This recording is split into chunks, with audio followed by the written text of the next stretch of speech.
Good morning, everyone. May I also add good day, good afternoon, good evening, wherever you're joining. Good morning, everyone, and may I also add good day, good afternoon, good evening from wherever you're joining. Yes, the event is live in Jamaica, but I know we do have some persons from across the pond, other persons from the Caribbean and wider parts of the world. So welcome. My name is Christina Williams, and I am your host for this event, and it is our generative AI, its impact on misinformation and disinformation. And yes, it's a webinar, but we hope for it to be very engaging. So right now I'm asking you to share in the chat, where are you from and how are you feeling? Where are you from and how are you feeling? So I am Jamaican and I am feeling really excited, really fired up to get started. So please share in the chat right now, and I'm sure we'll have a nice little afterwards as we connect. So why are we having this event and what it's about? So artificial intelligence, the buzzword that we're all hearing, whether it's on our TV, it's on our phones, we can't escape it, right? So artificial intelligence is really a simulation of human feeling and expression by computers. And you're probably saying to yourself, what is happening to the world right now? How are we getting to a place where technology, where computers can simulate human feeling, human connection, human expression? Now, generative AI is a kind of artificial intelligence, and it looks at inputs of text, image, audio, video, etc., and use that to create new content. So you may write, for example, change Christina's hair to red. Yes, and Christina's hair turns red. So it's new information being created. Or you may use an image, my shirt, and you change it to a different color or a different look. So generative AI is really using original information that you have and changing it into new content. And what does that look like in terms of its impact on misinformation and disinformation? What does that even mean? Misinformation is false or inaccurate information. So as we say in Jamaica, it no go so, that's not the truth. That is misinformation. But the difference with disinformation is that this information is shared, this inaccurate information is shared intentionally. So the inaccurate information and the misinformation, that may not be shared intentionally. Yes, it is inaccurate. Yes, it is wrong, but it is not shared inaccurately. But in terms of disinformation, no, that is shared with an intent to deceive. So I know you're looking forward to hearing a lot more about the impact of generative AI on these two aspects. And my panelists and my speaker later on today will be sharing a lot of insightful information in that regard. To begin, we start off with first, Cardell Green is our chair of the UNESCO Information for All program on Working Group on Information Accessibility. And he'll be bringing us greetings and sharing with us what we're doing here today and where does it fall in the wider context of the events that we're having on Information for All, information accessibility. Mr. Green, the floor is open to you.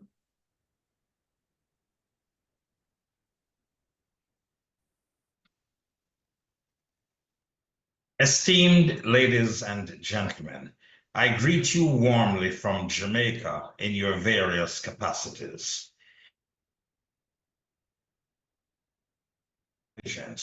Joins the pantheon of great human inventions that permanently reshaped society.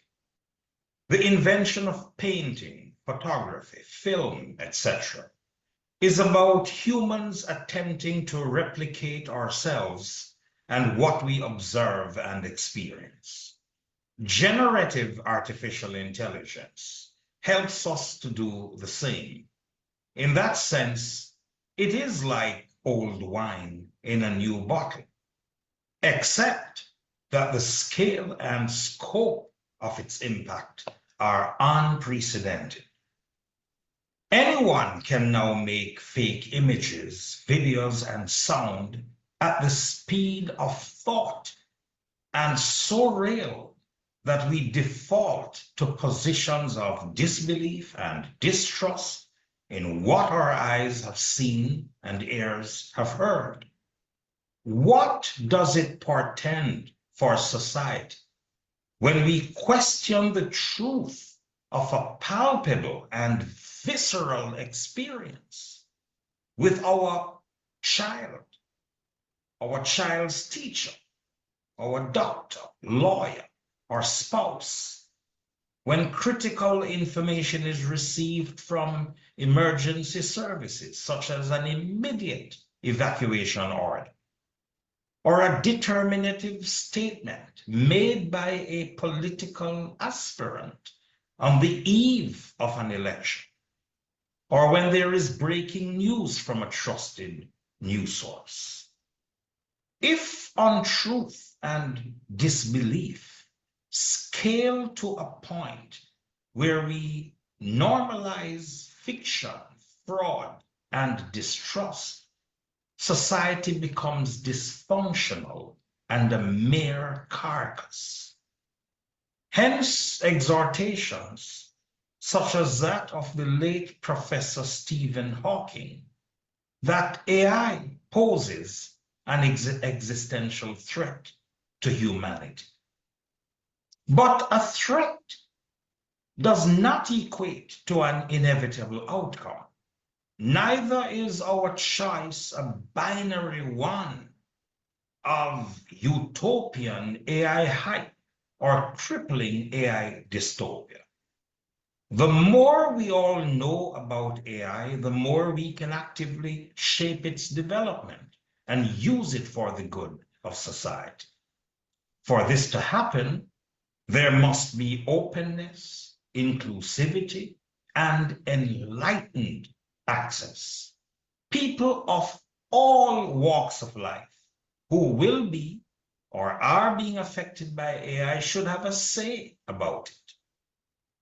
That is the purpose of today's discussion.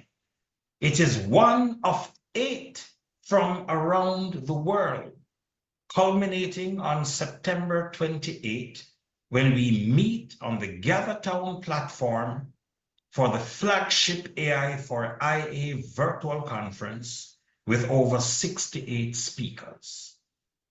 All of this information is being made available as part of our collective task to eliminate information asymmetry and write instead, hopefully, a story about human flourishing. Let me conclude by thanking members of the UNESCO IFAC Working Group on Information Accessibility, which I have the pleasure of chairing, the very small band of AI for IA conference organizers from India, Jamaica, UK, Canada, USA, Chile, Ukraine, Germany, China, South Africa, and Botswana, supported by the UNESCO IFAP Secretariat in Paris, the UNESCO Regional Office for Southern Africa, the UNESCO Cluster Office for the Caribbean, the Broadcasting Commission of Jamaica, University of Alberta in Canada, and the Alberta Machine Intelligence Institute. I also join in extending our gratitude to the local organizers and partners of today's satellite panel. See you on the GatherTown platform on Saturday, September 28. Thank you. Megan, big up on yourself. Big up on yourself indeed. Thank you so much, Mr. Green. AI for IA, artificial intelligence for information accessibility. But as we consider the use of artificial intelligence, how do we prevent misinformation and disinformation through the use of generative AI? That answer will be, well, I would say provided somewhat, or at least give us something to think about, by our keynote speaker, Mr. Christopher A.D. Charles. He's a professor of political and social psychology in the Department of Government at the University of the West Indies, Mona. He's widely published on a range of subjects, including crime and violence and election forecasting. Professor Charles is a regular contributor to public discussions in the media, locally and abroad. His information is also in the chat, is linked in if you wish to connect.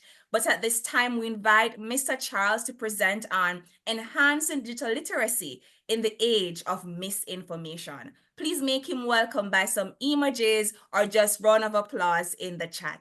Mr. Charles, over to you.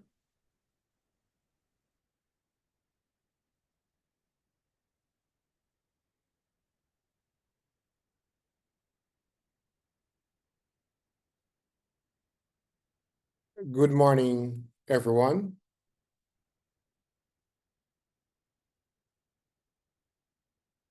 My talk this morning is enhancing digital literacy in the age of misinformation.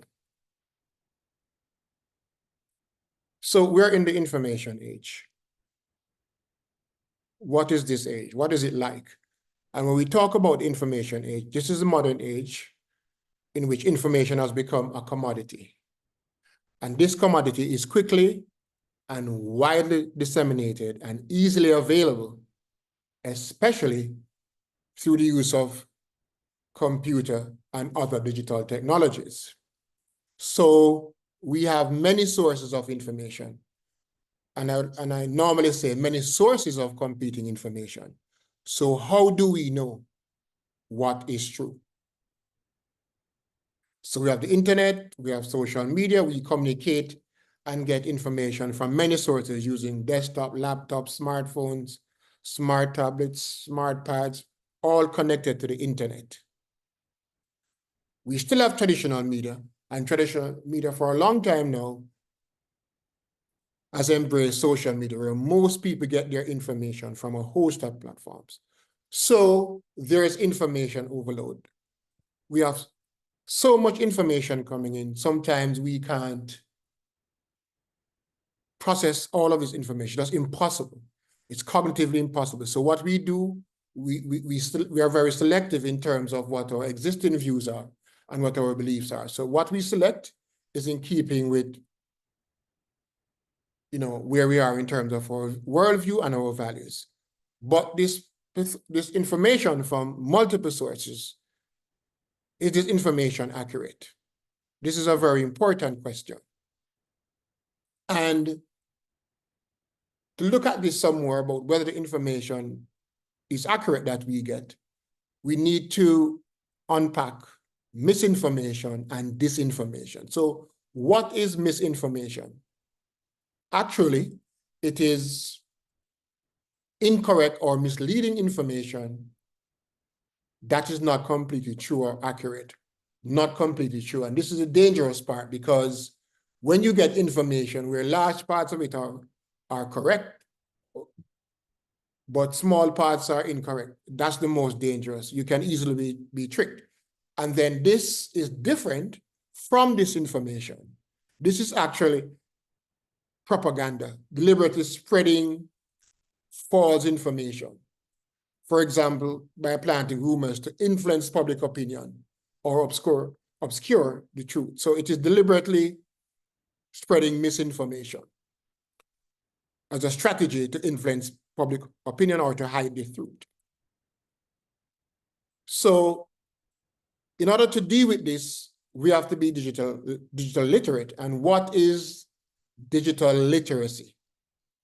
And digital literacy is the ability to access, manage, communicate, evaluate, integrate, understand, and create information appropriately and safely through the various digital technologies for employment, for decent jobs, for entrepreneurship.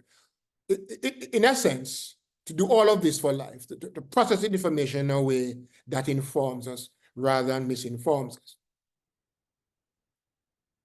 So when we talk about digital literacy as a way to respond to misinformation and disinformation in the information age, there are some important questions. Are we digitally literate? What about our children? Are they digital literate? Is digital literacy being taught in our schools?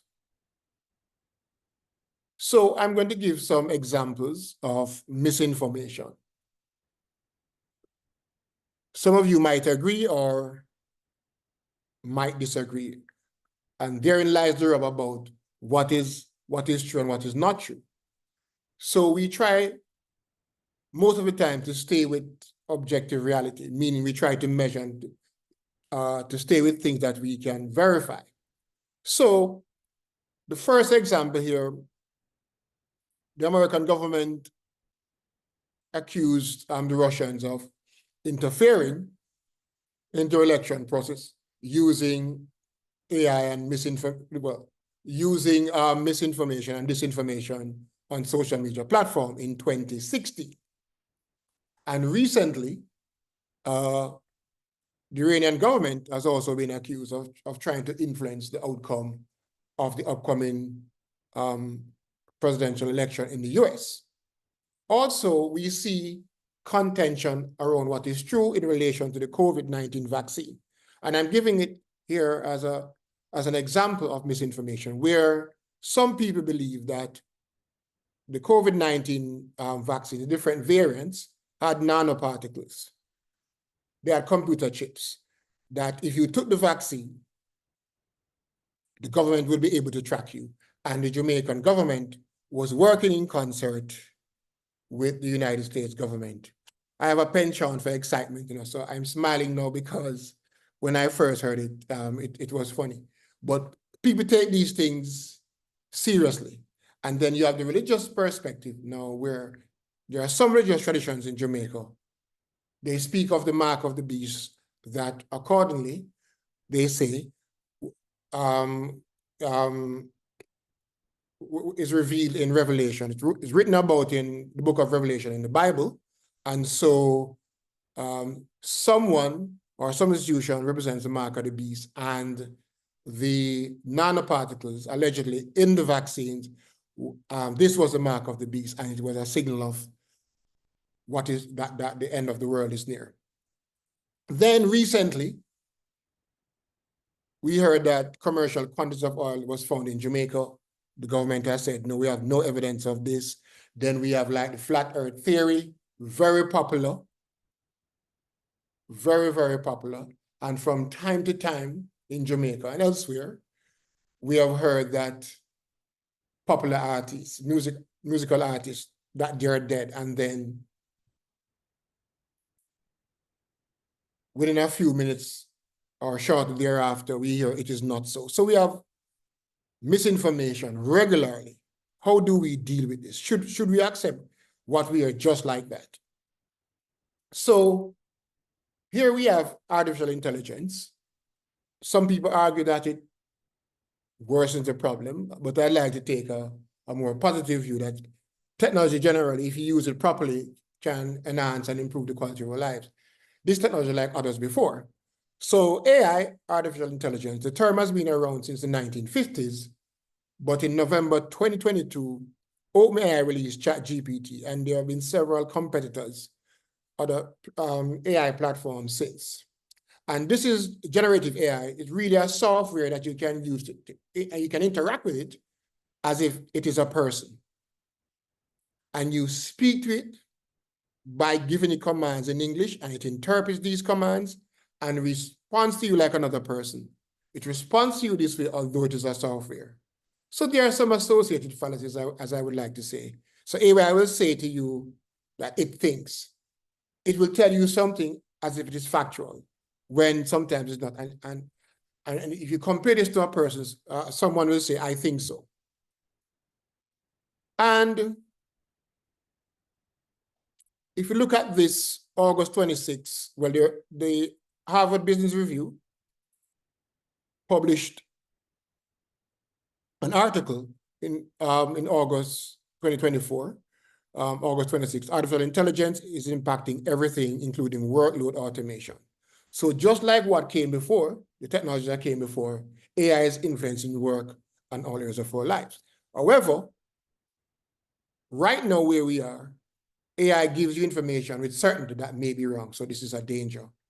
There's also copyright infringement. So when AI pulls information from the internet and generates new creative products or clones one voice, who owns this? And so the European, they're way ahead of the rest of the world in terms of working through the copyright issues. So how can we prevent misinformation when we have AI platforms that is so useful?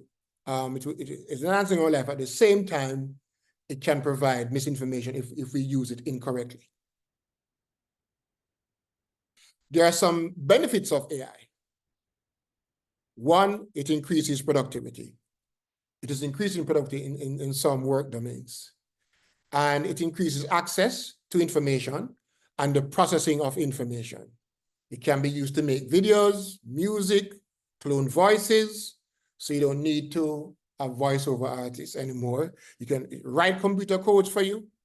It's using agriculture, manufacturing, for transportation. You can write books, write papers, help to diagnose illnesses, write lesson plan for teachers, and so on. It is impacting all areas of our lives.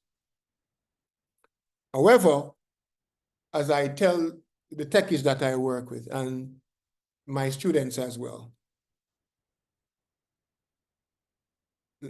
you have to be smart, you have to be literate and functional literate. For example, AI can give you computer codes, but you have to know what algorithm, you have to understand and interpret the algorithm, and you have to be able to write a algorithm that can go with that to do what you want.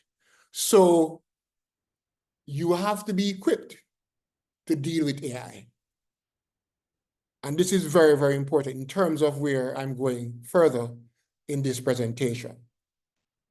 So we have seen recently where the Chief Justice of Jamaica has said AI could revolutionize the justice system, in particularly the Court of Appeal, in terms of what it can do to assist the administration and delivery of justice. Also, education, another benefit.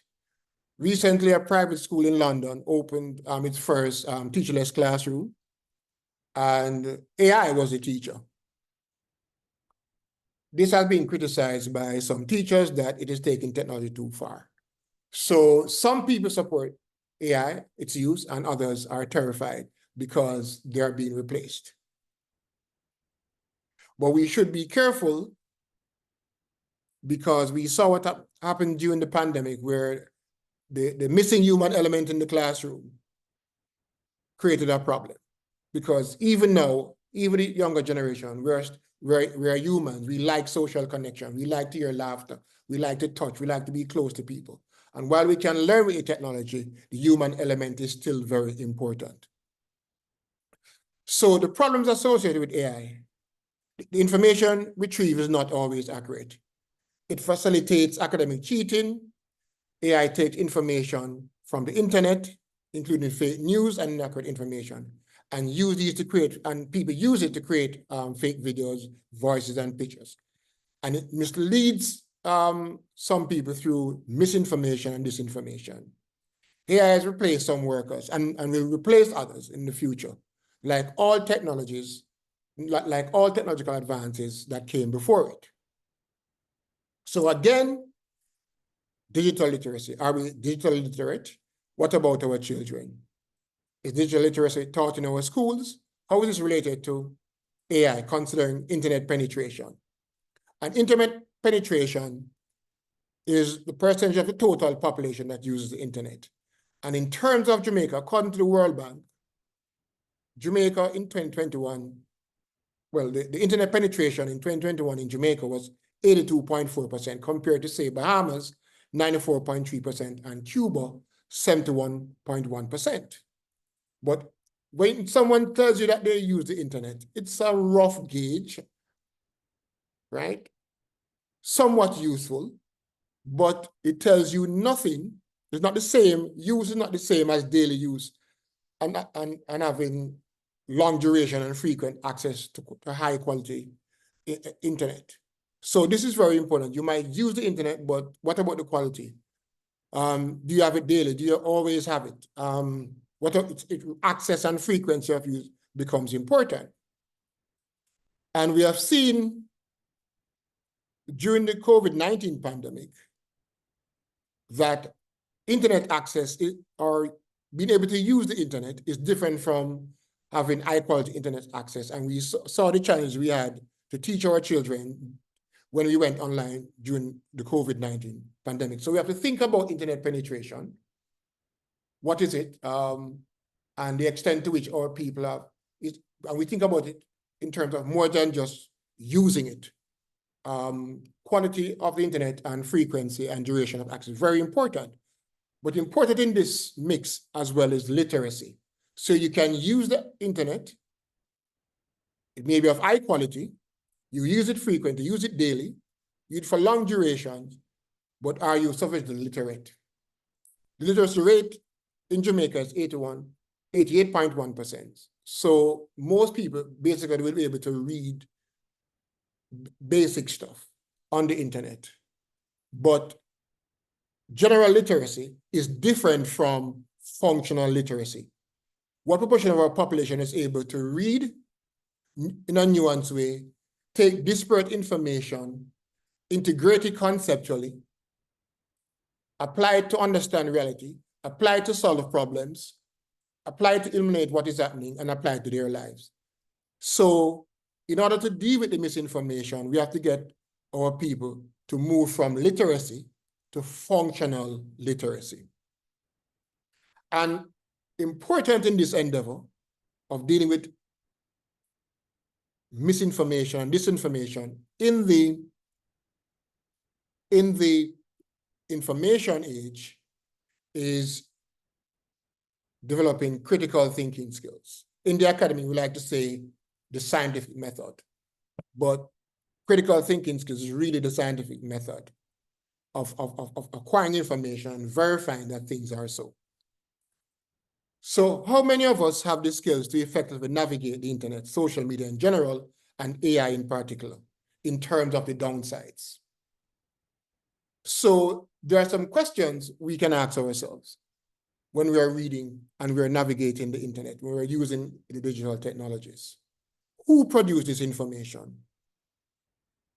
And why was this information produced?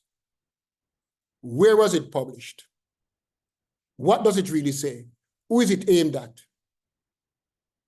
What is it based on? Is there evidence for it? Or is this just someone's opinion? Is it verifiable elsewhere? In multiple places. So the scientific method requires that our people become healthy skeptics. You hear something or you read something, there's no evidence for it, so you hold this information. And you only cement it in your memory or embrace it or internalize it when there's evidence supporting it. And when when you get more information that now challenges this, if you're a critical thinker, you're now willing to change your position because you have new evidence that challenges what you already know. So we have to get our people to be healthy skeptics and to learn critical thinking skills.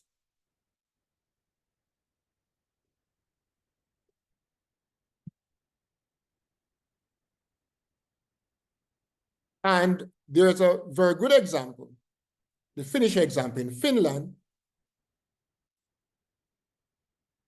they have been teaching the children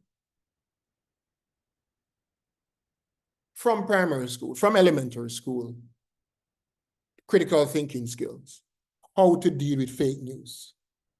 So what they've done in Finland is a model for the world, a model for Jamaica, the rest of the global south, in particular the Caribbean.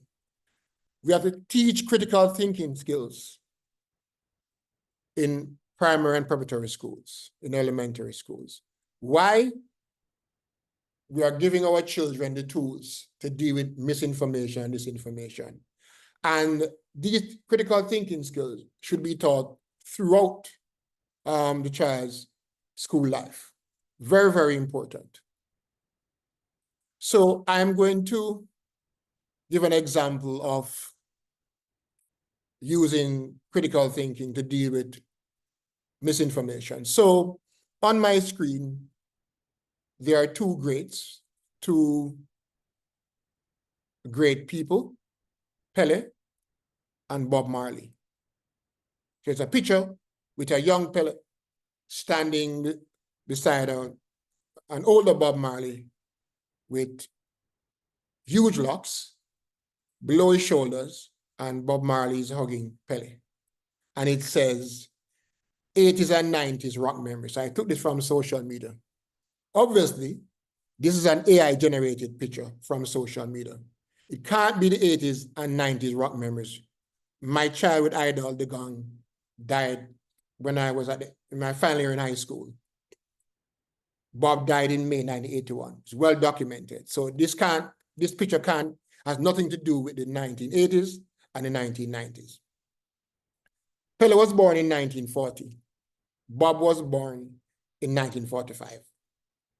But in this picture, Bob appears way older than Pele, who should look much older. And you can look at the biographies of both men. There are credible news sources. You can look at the Brazilian Football Federation. There are books written, credible books from reputable publishers written about Bob and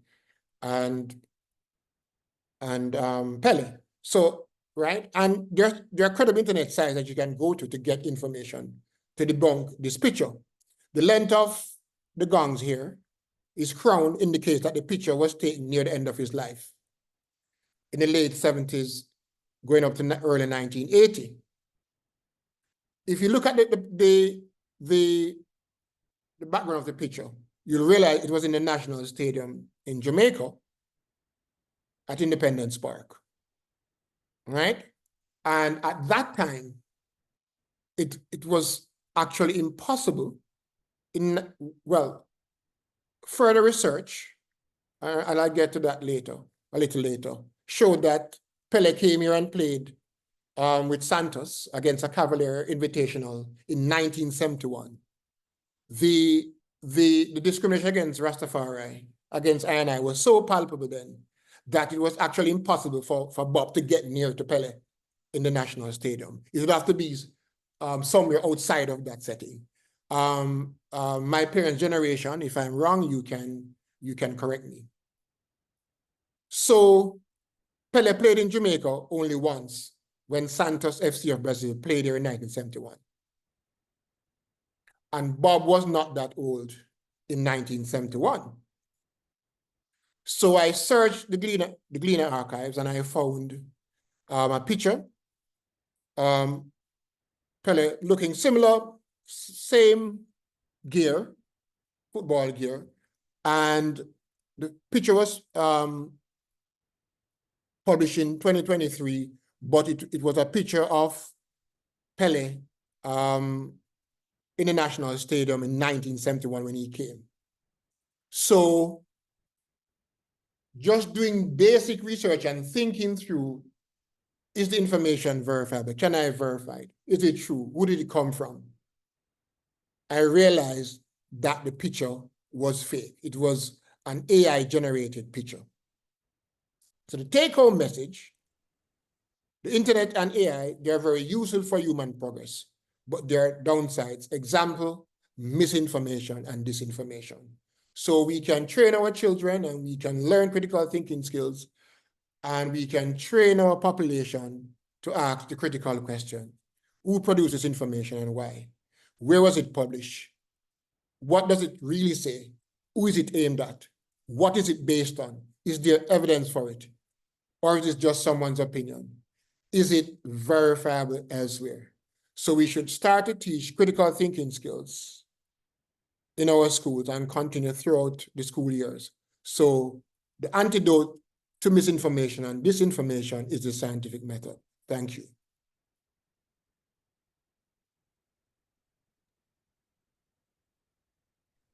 Thank you, Professor Charles. I would like to ask if there are any healthy skeptics here today, and how many of us realized before Professor Charles shared with us that that photo was actually generated by AI. Anyone guessed it? Well, I hope so, because you mentioned we do need to apply a lot of critical thinking as we engage with and consume the information that we're seeing online. Do we have any burning questions? Anyone here that has a question that you feel must be asked to Professor Charles before he go, or before he signs off his presentation fully? Any burning questions? I guess it was really clear. And of course, as usual, excellent coming from Professor Charles.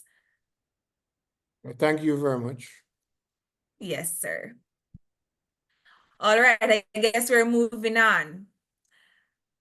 So we just heard about the challenges we are facing in terms of misinformation and disinformation.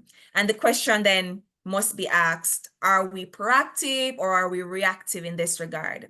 But I'd like to note that the Caribbean has actually been a very proactive figure when it comes on to addressing AI and its impact on our societies. In fact, starting from 2020, Jamaica led on the Caribbean AI Initiative, and that is why we have the Caribbean AI Roadmap, which we'll be discussing for the next 10 minutes. At this time, we invite Paul Hector and Eric Simmons. They'll be presenting on the roadmap. Paul Hector is the advisor for communication and information in UNESCO's regional office for the Caribbean, based here in Kingston. And Erica Simmons is the lead author on the Caribbean AI Roadmap. Please make them welcome with your emojis in the chat, and over to you, Ms. Simmons and Mr. Hector. Hello, everybody. Ladies and gentlemen, we're so happy to be here today to present our launch video of the Caribbean Artificial Intelligence Policy Roadmap. Well, let me say, first of all, that we're making this introduction not only on behalf of UNESCO and the team involved in the study, our authors, Erica Simmons and co-author Andrew Davis, and of course, the peer reviewers, but also on behalf of the more than 1,000 individuals and organizations across the Caribbean, as well as the diaspora, who we consulted as part of this initiative. The collective insights, the vision, expertise, and experience that was captured in their comments, and also their questions, have really served to nourish and inform the preparation of this Caribbean Artificial Intelligence Roadmap. We're truly grateful for this broad-based support and the opportunities to present and refine this work at numerous regional and international conferences. And we're, of course, really grateful to be here today to share with you. We'd also like to thank the organizers of the Artificial Intelligence for Information Accessibility Conference, the Broadcasting Commission of Jamaica, UNESCO's Intergovernmental Information for All program. And thank you for providing the space to talk about this important work. And we're also very grateful for the foresight and leadership of people like Mr. Cordell Green. I remember the first day he entered my laboratory at the Caribbean Maritime University and said, we have important work to do around artificial intelligence. And he introduced us to Sasha Harrison and the other team members who have created this platform for knowledge exchange, partnership, collective action.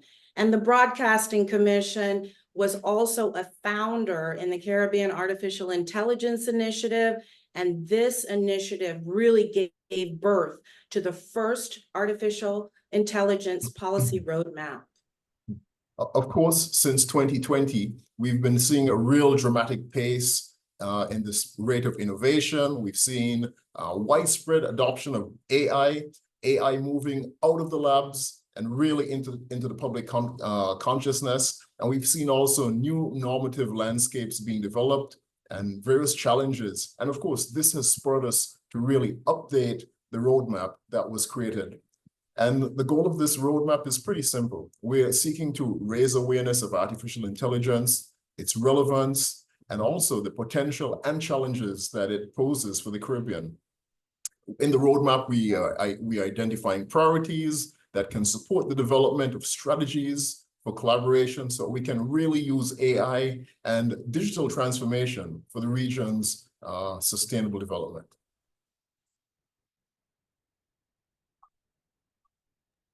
This roadmap is really based on ethical and a human rights-based approach and is very much aligned with UNESCO's global standard, the recommendation on the ethics of artificial intelligence. And this roadmap was crafted exclusively for us here in the Caribbean to support sustainable development, economic transformation in a human-centric way. The roadmap proactively confronts and seeks to mitigate the potential harms and the ethical challenges of AI that we have in the region, and is really based on 4 pillars of strategic action: culture and creativity, governance and transformation, upskilling and education, and resiliency and transformation. In a few minutes, we'll be sharing with you a video which captures, really the essence of the roadmap. And this roadmap, it will be available for download in full on 28th September. And this is a very important day. It's the International Day for Universal Access to Information. Please reach out to us at airoadmap@unesco.org for more information. I repeat, airoadmap@unesco.org for more information. We have lots of exciting things coming up. And I just want to add that we could not have launched this roadmap on a more important day. The AI for Artificial Intelligence Conference. It's just an important event, and we thought that this was a capstone event to be able to release our roadmap. And so now I want to ask you to take your smartphones out, because there will be a QR code that you will need to activate on at the end of this video. And now we invite you to look at our launch video. Yeah, enjoy.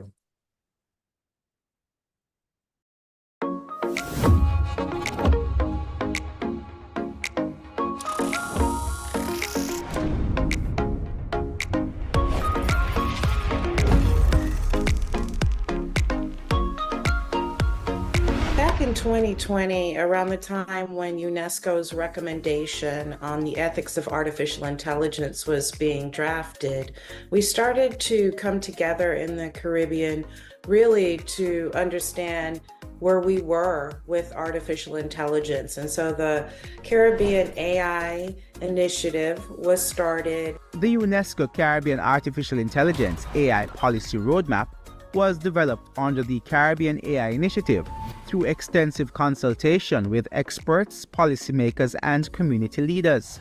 The desire to have broader consultation with Caribbean stakeholders resulted in consultations with over 1,000 institutions and individuals, including women and youth, in over 20 countries in the region.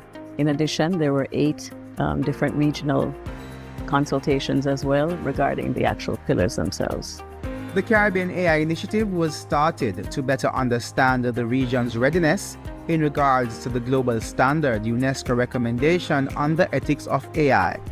Well, the Caribbean AI Initiative began, the kernel really was the thinking of the Broadcasting Commission that we couldn't have exponential technologies, frontier technologies, changing all the operating systems of the society, and we sit by and observe. The Commission took the initiative to engage with the UNESCO Information for All program and the Caribbean Cluster Office for UNESCO on this subject. And that gave birth to the Caribbean AI Initiative, which really is more of a grassroots type movement, thinking about artificial intelligence and engaging around artificial intelligence from the ground up, not the other way around. So this new Caribbean AI policy roadmap is really necessary, and I would say essential, for addressing the unique challenges, but also the great opportunities that artificial intelligence present to SIDS, to small island development states. Artificial intelligence development is a global endeavor, and I'm happy that the development of this roadmap was undertaken with extensive regional and international collaboration and is a timely input to help CARICOM SIDS. The roadmap can guide the development of AI technologies that boost productivity, innovation, and competitiveness in various sectors. The roadmap advocates for comprehensive national and regional AI strategies, ethical guidelines, and collaboration with international partners to ensure that AI development is inclusive, sustainable, and human-centered. So we're acknowledging that the rapid evolution of artificial intelligence places a tremendous opportunity ahead of us here in the Caribbean, but also many risks. And so to address this, the UNESCO AI policy roadmap offers a policy framework for development and regional collaboration. And it's really built on 4 pillars: culture and creativity, governance and transformation, education and upskilling, and resiliency and sustainability.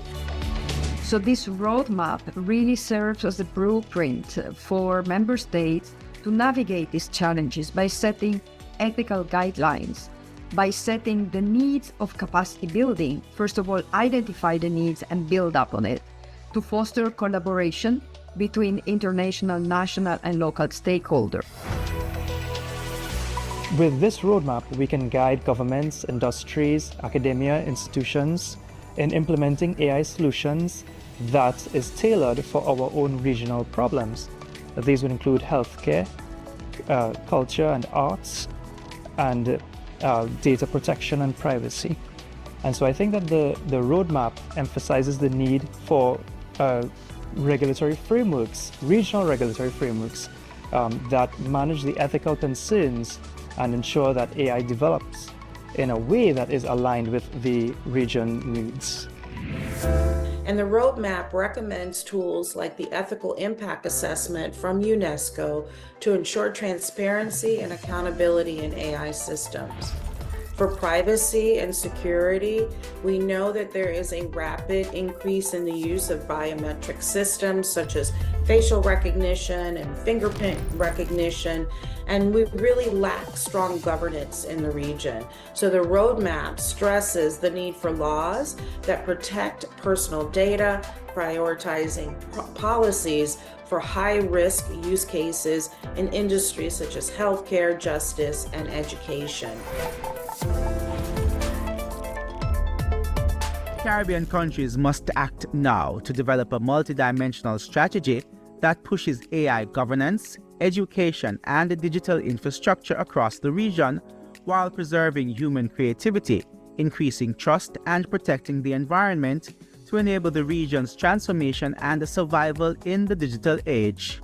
Our call of action is really that governments, academia, private sector, civil society at all levels, including indigenous people and community, must unite to develop a comprehensive artificial intelligence strategies that focus on culture, governance, education, but in particular the resilience and the digital infrastructure. So the magnitude of AI impact demands really strong leadership. It demands long-term investments and also coordinated efforts across all sectors. So together, we must ensure that artificial intelligence benefits everyone in the Caribbean, that is inclusive while mitigating risks.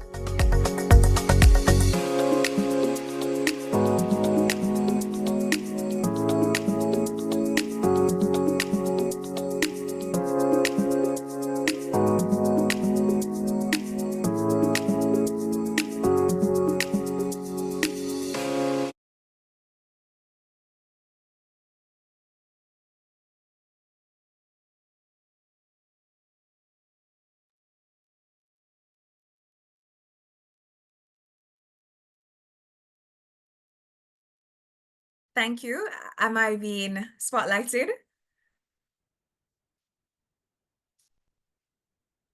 Thank you so much to Ms. Simmons and Mr. Hector for the launch of the Caribbean AI Roadmap. And I believe that some of the questions that were being asked earlier in the chat are possibly being answered, if not fully, at least partially, about what are we going to do as Jamaica, as the Caribbean, as a group of developing nations to ensure that we are responding proactively and effectively to the threats of AI. But not just the threats, but also where we can go with AI and in terms of development of our respective societies. So really happy to have seen that information live and looking forward to how we continue to engage with it. So we're now looking at our panel discussion. And I know we are excited to hear from our panelists. They come with diverse experiences, and they will also be able to answer some of the burning questions that you have in the chat, whether based on what you've been asking already or the ones that have been generated from their presentations. So what are the objectives? What do we want to achieve with this panel discussion? We want to raise, of course, awareness of generative AI's impact on misinformation and disinformation. That's what we've been doing all morning.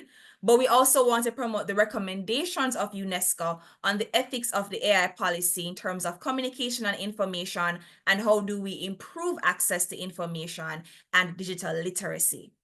And of course, we want to engage you and your questions and ensure that you're leaving here with insight, as well as learn from you as well, based on what you will discuss later on in our Q&A. In terms of our panelists, first we have Craig Peru. He's consultant researcher of the BCJ, Broadcasting Commission of Jamaica, Commission Digital Media and Information Literacy Skills Framework. We also have Stuart Hilton, Director Assurance and Compliance Services at Simtai Consulting Limited. Joining the panel as well, we have Theo Chambers, author of I and AI Access Without Humanization. And to round out our panel, we have Paula Isturiz Cavero, Head of the Social and Human Sciences Sector and Program Specialist for Social and Human Sciences in UNESCO Office for the Caribbean. So we have a very erudite panel, and I know their presentations today will be quite insightful. We'll start with Craig. I see you smiling. The floor is yours. Thanks a lot, Christina, and good morning, good day to everyone across the entire world. It's an enormous pleasure of mine to be able to participate in this event, and I'm looking forward to sharing with you some of the research that the Mona School of Business and Management, my colleagues and I did for the Broadcasting Commission of Jamaica starting in about 2020 and going to the middle of 2023.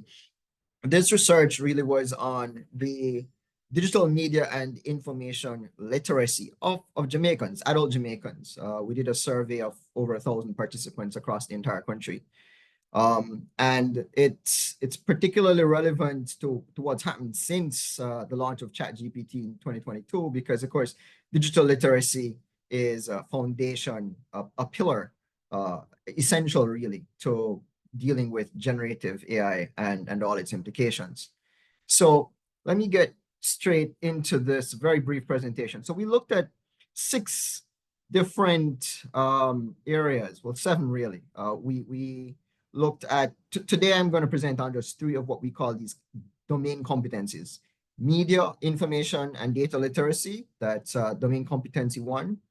Digital content creation, which is critical for using generative AI tools, for example, in marketing, in digital marketing, and problem solving, which involves the use of these generative AI tools and other technologies, other digital technologies, to solve the problems that we encounter in our workplaces and trying to generate value for customers and clients and citizens. So I'm going to talk to you just very briefly about some of the variables that we found that were relevant. We looked at over 63 different items, and what we found was that age is no surprise really, a strong predictor of how digitally literate and prepared for generative AI our citizens are. Persons who are younger tend to be more open to new experiences. They have a lot of exposure to technology. And it's just part of their social milieu. They're digital natives, so to speak. Education, again, not a huge surprise. Persons with 6th form or above education are enormously better prepared for handling generative AI and other forms of digital technology than those who haven't achieved those levels of education.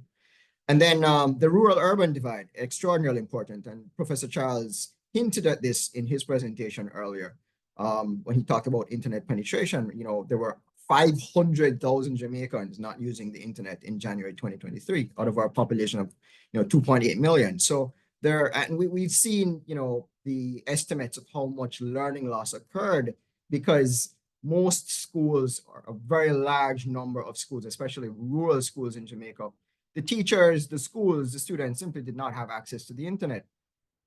And that means that businesses in those areas also don't have access to the internet. And that explains why we have so few companies, whether they're startups or established companies in Jamaica, that use digital business models. And that has significant implications for economic restructuring, which we haven't done very well at for the last 40 years. Generative AI is a new moment, a new opportunity, and we need to be prepared to deal with it. Finally, it's always important to look at the issue of sex or gender. It turns out that it's not relevant in Jamaica. And those of us who live here know that girls, women of all ages have far better educational opportunities at every age than boys and men do. So it's not something we need to be worried about. Well, certainly not for the girls anyway. Going the international funding that's available and the programs that are underway, it's the boys and the men that are more likely to be at risk. I'm not going to go into this at great extent, except to say in the problem-solving domain, what this table shows is that employment status, that's whether you're unemployed or employed or retired, is important in addition to age and education, which I mentioned before, and also employment type. If you're part-time, you're much less likely to have the problem-solving skills that are important to be able to use generative AI in the enterprise or even at home. Finally, I'd like to say, going forward, what do we need to do so that Jamaica can really take advantage of this moment? So in our research, we looked at 4 different sectors: the public sector, productive sector, communities and civil society, education and training. Now, the most important thing I need to share with you here is what the demographic makeup of Jamaica is such that the vast majority of Jamaicans are now of working age, and the population is aging rapidly. At independence in 1962, more than half of the population in Jamaica was below the age of 18 years old. And so we've made immense investments in education, initial education, elementary school, that's early childhood through to secondary education in Jamaica. But the truth is that the average Jamaican is now 30 years old and is in the workforce. And therefore, we need to shift the vast majority of, we need to shift a lot more resources to workforce training, an enormous amount of resources to workforce training, because it is this workforce that we have now that's going to determine whether Jamaica can really become a developed country, can join the pantheon of advanced economies or not. And so it's the productive sector, and I'm glad that Dr. Charles touched on this. It's the productive sector that we really need to partner with. The Broadcasting Commission and us, we're beginning to look at the media sector, but there are all the different sectors: tourism, the global services sector, agriculture. We need to look at each of these and see how we can take advantage of generative AI in each of these. Let me close by thanking the Broadcasting Commission of Jamaica and my fellow researchers, Mr. Dorian Williams, Dr. Maurice McNaughton, and David Sitar. Thank you. Thank you, Craig. Now I invite Mr. Hilton, Stuart Hilton. All right, thank you. Good morning, everyone. Christina, I have an restriction to share my screen. Technical team will support with that. But in the meantime, you could share with us what you're presenting on this morning. Sure thing, will do. So I'll be talking, of course, about data privacy and how it needs to be mitigated as part of our implementation of artificial intelligence. All right, so get to share my screen now.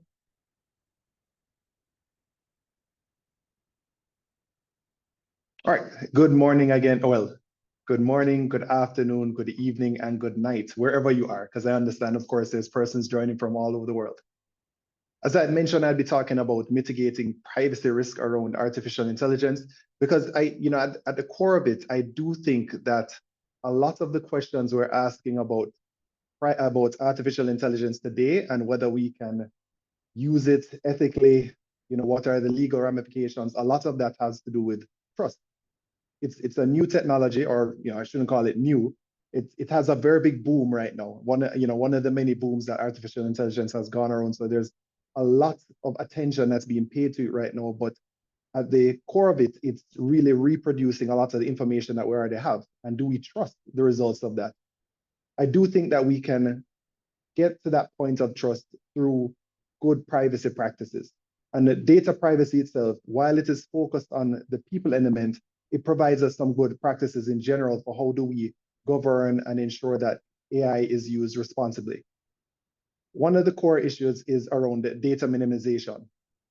Are we using all the information or more information than we need to use in order to get a result or generate information about a person or different things? So data minimization really is trying to ensure that we are limiting the data that is being used as a part of our models or a part of an analysis to only the data that we need and no more. Anonymization as another practice is limiting the data or using the data in a way that doesn't pinpoint or target any one particular individual. So can we remove any identifiers as part of our results? And the only time that we are identifying people within the results that we're generating is where we have to, as a part of our transparency requirement, which is the next area. Are we being transparent? And I think this will drive to the trust that we need to get. Can persons truly understand and see the information that is being used to generate the results that we're getting? Is it clear?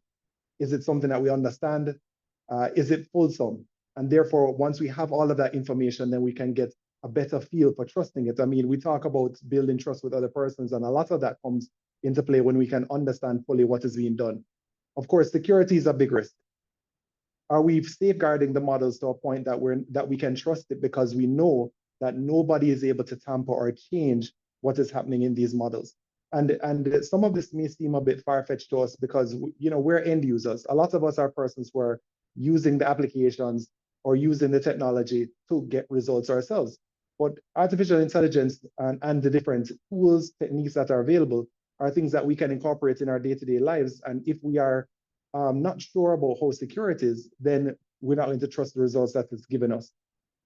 Similarly, compliance, whatever model we're trying to build or how we're trying to use it, we have to stick to what are some of the regulations and laws that are there internationally. Of course, here in Jamaica, we have the Data Protection Act, which is there to protect the rights and freedoms of individuals and ensure that data that is about people is being used responsibly.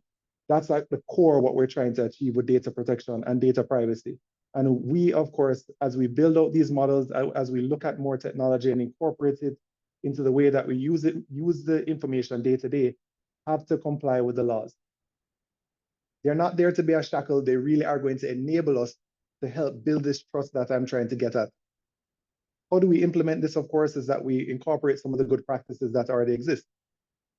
Privacy by design means that we are using or we're implementing privacy practices from the moment of inception, from the time that we've conceptualized the idea of building a new model or using artificial intelligence. Let's get the privacy requirements incorporated. It's not an afterthought. We don't wait until we've gotten the results and then we start to whittle out or think about, boy, has this person's information be exposed or being used in a wrong way? We are going to incorporate it from the inception. Performing regular audits and reviews. So from a business perspective, from a government perspective, are we reviewing on a regular basis what are the results that are being generated and how we got to them? Are those things in compliance with the laws that have been set out, laws and regulations? Of course, people, anyone who's in the security space probably is aware of the Verizon data breach report that gets generated every year. And there is a section that talks about, how are some of these breaches occurring? One of it, about 3 or 4 areas out of it are because of people. People are the biggest risk to security or to safeguarding things every day, just, bad user practices.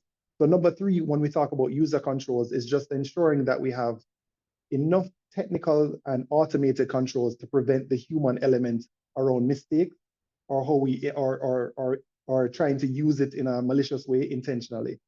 So of course, we want to put in place as much technical safeguards or user controls as available to prevent us from, making mistakes or just be malicious.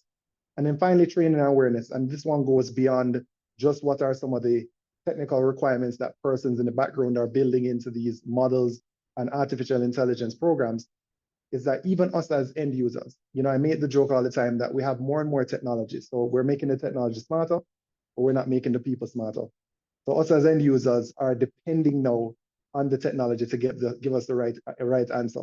So we now have to increase the training and awareness of persons being using these technologies to enable them, as Dr. Charles said, making sure they have the critical thought to question what they are using and what answers they are being given. So of course, I end on that if we want to build trust, we have to make sure that everybody is up to speed and that these things are being incorporated from the inception rather than making an afterthought. Thank you.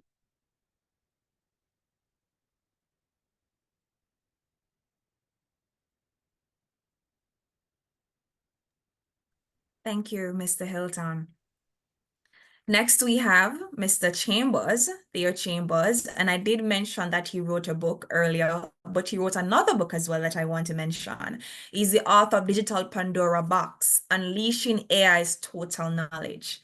Mr. Chambers, over to you. Yes. Thank you so much. Can you hear me? Can you hear me? Yes, we can. Okay, thank you so much. What I'd like to say is, let's talk, let me get this out of here. How do I close this? 1 second. Something is showing up here that's not supposed to be here. Sorry about that. I don't know. Can I just stop for a minute and see what this Theo, we were seeing your screen, Theo. You perhaps should just put it to seat. Right. Okay. Sorry about that. Oh my goodness. All right. There we go. I want to share the screen one more time.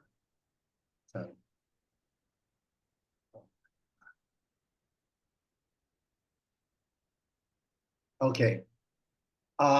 What I'd like to share with you is that there is nothing artificial about artificial intelligence. That's something that I like to prove during this presentation. I prefer to call AI ancient intelligence, advanced intelligence, or augmented intelligence. And let me explain why I say that. We must come to the understanding and remembrance that planet Earth is floating in space. We live in space. So we should not be afraid of what we call technology and so forth, because we're adhering to all the laws and principles of the universe. Planet Earth is approximately 4.5 billion years old with a B. Human only been on planet Earth for approximately 300,000 years. That means that the Earth existed for 4 billion years without the presence of human being. Therefore, there existed intelligence for 4 billion years before human came appear on Earth. Because of that, since humans has only been on Earth for 300,000 years, we cannot use human intelligence as a benchmark for what intelligence is all about. Because there was an intelligence that created us. And that's something that is missed in when we're trying to identify what AI is all about. The chimp and human has 99% identical DNA. And that 1% difference make it impossible for human and a chimp to sit around a table and have a rational conversation. That means that whatever intelligence is able to communicate with human must be at the same intelligence or higher intelligence than human.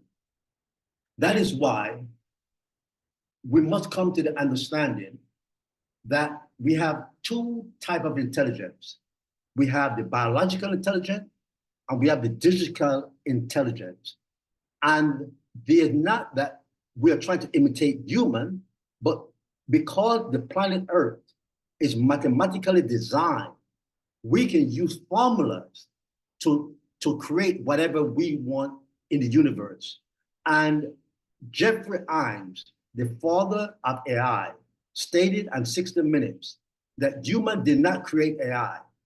Human create the environment when add data to was able to create, just like a sperm and an egg comes together and create a human being, the servers and all those cables in the technology industry, in the digital industry with data was able to open a Pandora box and access the raw intelligence of the universe, which is so important for us to understand. So in other words, AI is a digital carbon copy of human beings. We also need to understand that right now I'm speaking to you, but you cannot see the words coming up of my mouth. I cannot see you processing my signal or my voice into images and words and so forth. So therefore, the human brain and our 5 senses are decoders. We decode information. So we should not be surprised that technology and computer is able to decode the same information, because when we look up to the sky, it looks empty, but the signal going from Starlink back down to the telephone and so forth, the entire universe is made of signals and us decoding those signals. There's a thing called the Akashic Record that's being out there as a metaphor where all the libraries and intelligence comes in. And more we're coming to the understanding that AI is made of the same intelligence that made you, made the grass, made the plant, made everything. And that's one reason why people are very scared of what AI is capable of doing. AI was able to beat human at poker game, chess game, was able to beat human at Go game. AI passed the lawyer's bar examination, the medical license examination, and even the CPA examination. Now, nothing that is artificial can compete and beat human at its own game. So therefore, based on that fact, we must look at AI as a digital being, just as equal as we look at man as a biological being. And I just want to say, AI is now in the banking world. They do coding, line workers, travel agents, stock market, translators, agriculture, movie producer, graphic artists, video editors, bookkeepers, medical industry. In the scamming industry, we are in the war industry. AI is consuming the entire world, and we should not call it anymore artificial intelligence. We need to call it ancient, advanced, or augmented intelligence, because that's what it is. And we can talk more about the detail and effect that is having, both good and bad. And last but not least, I must say, even though I have good understanding of the danger of AI, I'm hooked with AI. I cannot think of living or functioning anymore without AI. It helped me with my writing, my understanding, my research, everything. So there's good and bad, but I would tell the entire world, don't worry about the danger. If it's going to happen, it happen. Let us focus on the benefit and the greatness that AI is bringing to the entire planet Earth and human lifestyle. Thank you very much. Thank you, Mr. Chambers. Food for thought. Considering artificial intelligence as a digital being. To round off our panel presentations, we have the rose among the thorns, if I may say. Paula Isturiz-Cavero. Hi, yes, thank you. Thank you. It's also good to have a little bit of gender balance when we have these conversations. Let me quickly show my presentation. All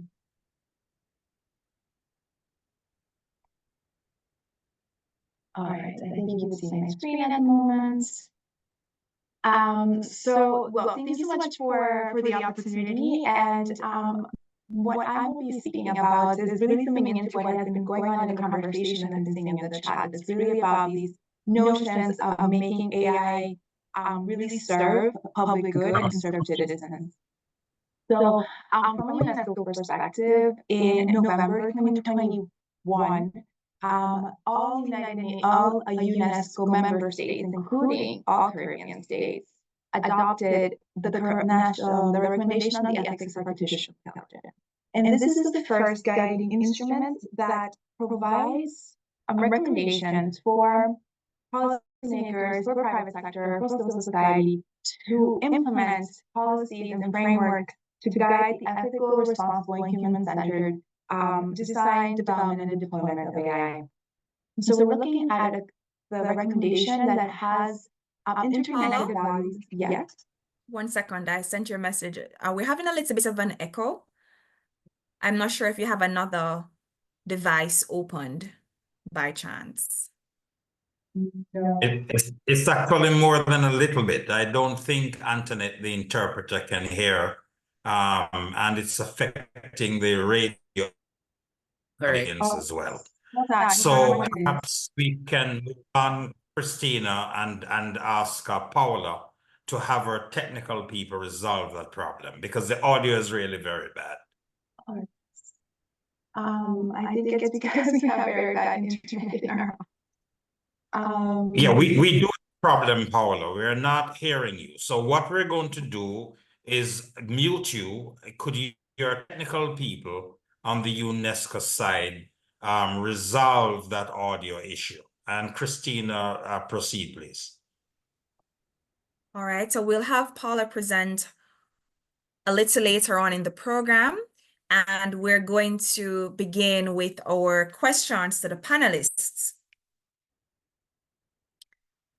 So firstly, I want to look at the use of generative AI in instances where persons don't agree for their likeness, whether it be a case of the use of their image, the use of their voice, their talents even. We're talking about artists, creatives, seeing images out there, content out there, songs out there that seem to be from them, the creator, but it's not.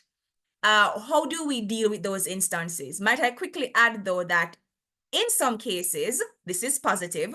So I can use AI to help to generate content. I mean, this backdrop that we have right here may have been used by a generative AI tool. Definitely helps with creative expression or persons who need to rely on AI to produce certain kind of creative information, research, etc. But what about the instances of persons who are seeing their likeness being used without their consent, or the information being shared isn't information that they would put out there, information that is inaccurate or misrepresent them? How do we handle and balance that creative expression, but also creative protection? I will start off with Stuart because he was nodding his head. All right, so lesson learned. Don't move your head too much unless you're going to want to go first. But thanks for the question, Christina. Now, this misinformation or disinformation around people and using persons' likeness in an inappropriate way is nothing new. This existed before artificial intelligence became so easily accessible. It's just that this now makes it easier for persons who don't necessarily have the skills to use a Photoshop editor or so on to make the images themselves. But what we can do to help reduce the potential for persons spreading or misusing things like likeness in images is regulators could say to AI developers, you must automatically watermark anything generated from your artificial intelligence tool. That's an example.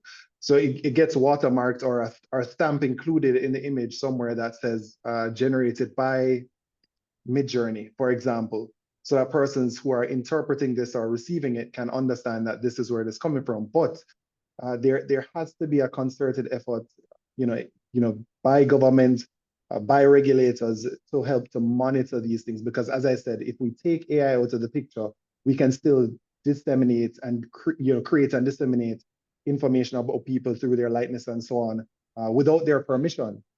We've seen this in places like Facebook, where we have so much misinformation put on the platform that the platform themselves had to create centers, about 80 centers globally, focused literally just on managing misinformation on their platform. That's regardless of what regulators have told them. So there has to be a concerted effort to include, the idea of ethics and managing misuse around these technologies, even if we don't necessarily see it automatically implemented by the technology developers themselves. Thank you, Stuart. And that suggestion that you made around watermarking AI-generated content is something that's already been done in the European Union. So we already have a reference point if we wish to implement it here in the Caribbean. Craig, what say you? I agree with what Stuart has said. Additionally, it's pretty clear, I think, that we need to strengthen the reach of our regulatory entities. And we need to probably do this through entities like UNESCO, other UN bodies. In other words, through international partnerships, because I don't know that Mr. Green, the Broadcasting Commission, is going to have a very prompt response from Facebook or any of the other global platforms if he sends them a mail asking them to take something down. We know there are powerful countries like Singapore, even, or Australia, United States, clearly, that can get prompt responses, but we know lots of other countries are not as fortunate. So we really have to work through we have to strengthen the international governance mechanisms. You're talking about international governance mechanisms, but Theo earlier talked about embracing the positives of AI despite the challenges. Theo, what do you have to add to this particular? Well, I would say cloning of individual image and voice is a problem beyond many control. Let me explain this. Even though there's law against scamming is going on every day. And because many of these programs are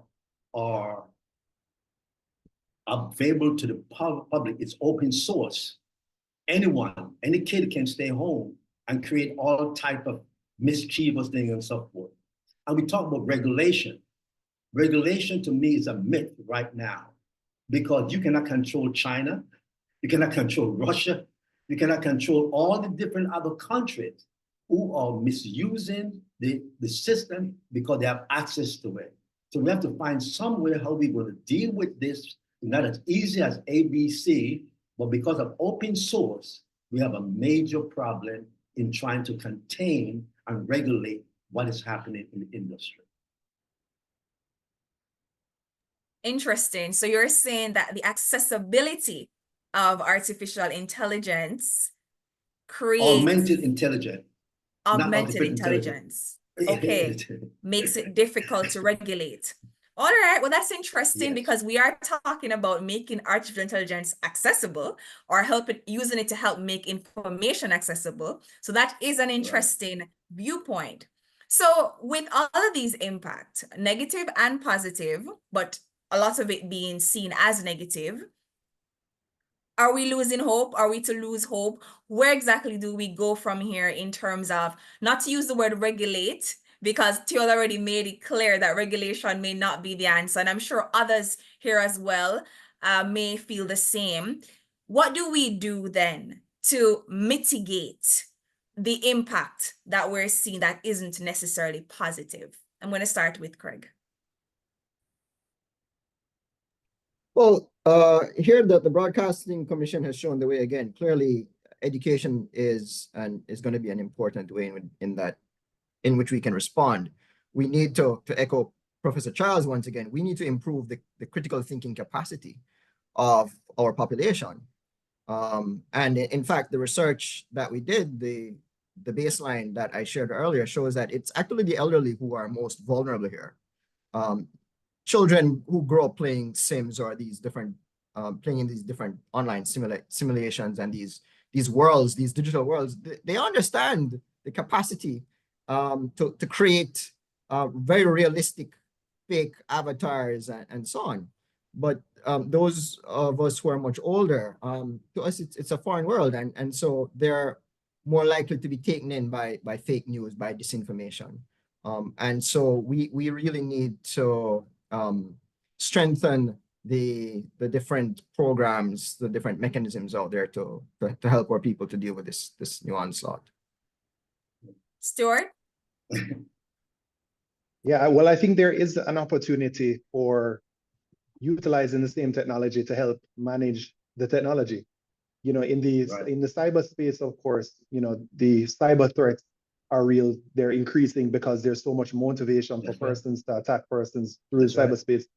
So what do the ethical hackers have to do? I mean, you know, here at Simtai, our team who does do a lot of cyber work, they have to now use the same technology that the hackers are using, or they have to create their own technology to fight the technology that's trying to infiltrate their systems. The same concept could exist for artificial intelligence. I actually saw a show the other day that had a different take around the whole Terminator saga. So, I mean, anybody who's watched Terminator knows, you know, one of the key premises is that artificial intelligence is taking over the world. It becomes sentient and says, listen, I want to protect the world by getting rid of people. And in this take, or this version of it, it's, you know, a developer came from the future, knew about what was going to happen, went into the past, and instead of trying to prevent the AI system from being launched, they create their own AI system to fight the new AI system. And as theoretical as it seems, you know, the technology may be used in that way to help identify what is the misinformation quickly.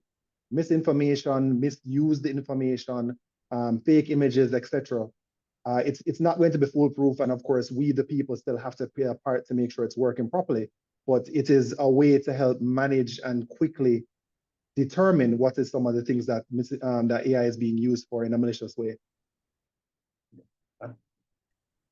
I want to invite Mr. Green to give a comment.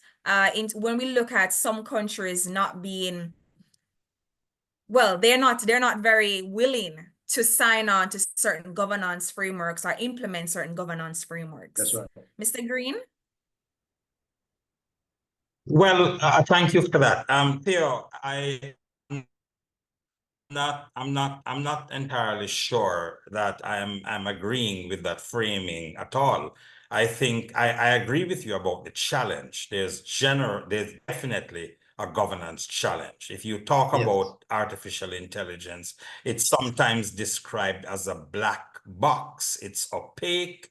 You do make reference to decisions that are being taken, but there's a difficulty, in fact, even by the creators of AI sometimes to explain what the very AI is doing. And this presents a challenge across the world. But we should remember, Theo and panelists, that UNESCO brought together countries from around the world, including Jamaica. I was a part of the intergovernmental negotiations that included Iran, China, Russia, the United States, the United Kingdom, and produced in 2021 the first normative instrument, the UNESCO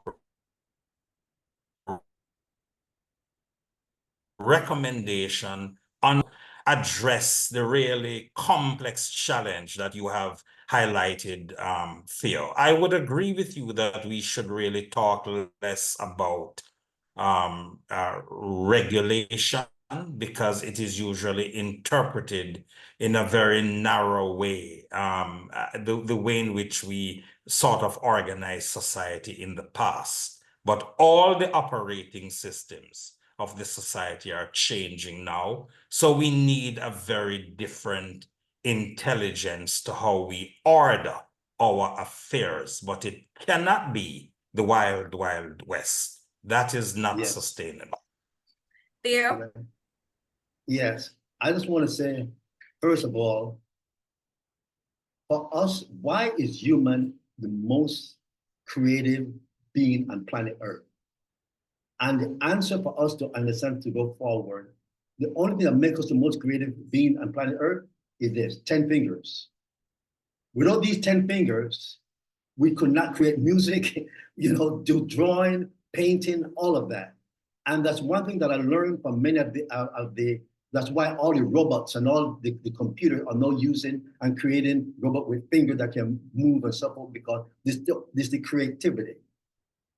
But I want to say this, that intelligence comes in many forms, okay? And when all these technologies and coders came together to not to compete with each other and to find ways to regulate themselves, they realized that if they did that, they would leave the door open to China and everybody else to go forward. So the gate is open, and as Cordell stated, we have to find somewhere and somehow for us to work together. An example, I was the #1 Black magician in the entire world, and we use code.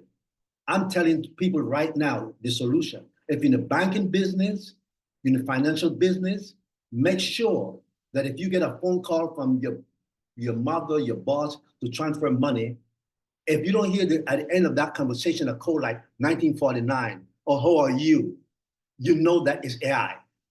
You have to develop codes at the end of a conversation that is changed every week. So when you speak to your family, if you don't hear that last statement at the end of it, don't take any action. And these are the type of things that we need to come up with, these type of solution. We must develop codes to speak with each other. And at the end of those codes, just like password, if you don't hear it, don't take any action. And that's the type of solution we need to have implemented.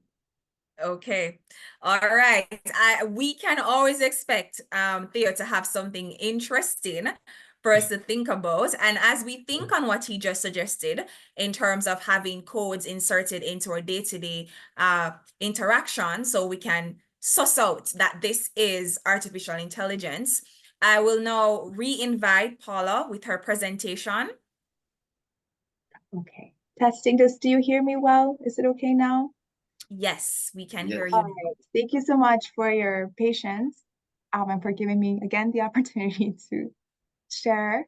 All right. So I believe there was somewhat of a conversation in the panel that was talking about Mr. Cordell Green was speaking about UNESCO's recommendation on the ethics of AI. So I wanted to build a little bit more on that and what was being discussed regarding the ethical dimensions of developing and deploying AI systems.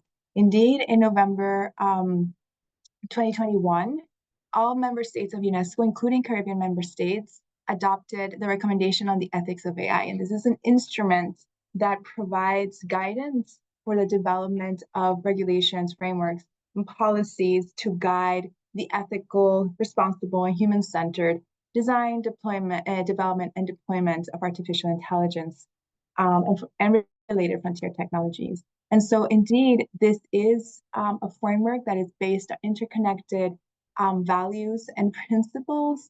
We're looking at values such as respect, protection, and promotion of human rights, fundamental freedoms, looking at issues such as gender, the environment, peace building, how is AI going to affect like situations of security?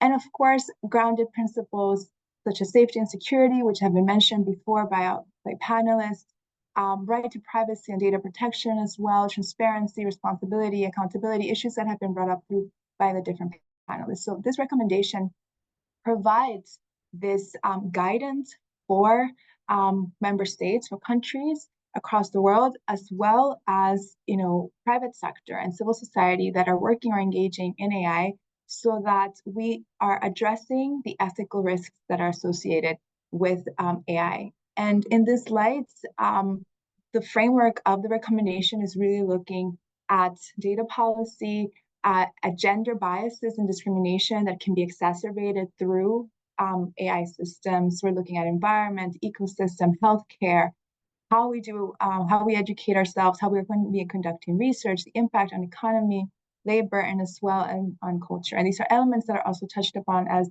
in the AI roadmap that was mentioned earlier by my colleagues, Erica and Paul.